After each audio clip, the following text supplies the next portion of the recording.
तो hi hello नमस्कार सांग माने। तो आज रिव्यू करबा आउ गोटे हॉलीवुड मूवी जोटा कि होची एनाकोंडा। तो एनाकोंडा आमे पुराना एनाकोंडा आमे देखिए तार आहुरी पार्ट मध्ये बाहर देखले ये होची एनाकोंडा, ये होची सेपरेट एनाकोंडा माने ये कोनोसी प्रिक्वेल सिक्वेल जिंस नुह।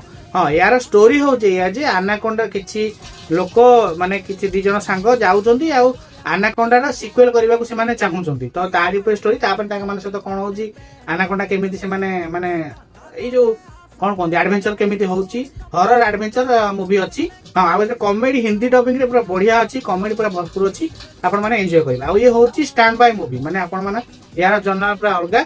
आपण जदी कॉमेडी पसंद आ एमिति क्रिएचर किछि पसंद आले आपण को निश्चित भाव भल लागो। आ मु ओवरऑल एक्टिंग हैला कि जो कॉमेडी सिचुएशन अच्छी तापर जदी मु नजर को रखी ताले जदी पॉइंट देबी ताको 4 देबी एथि पे कारण मैं तेरा तू मेरे तू मते एटा बेसी भल लागो। तो देखा बाबडी वीडियो से जय जय।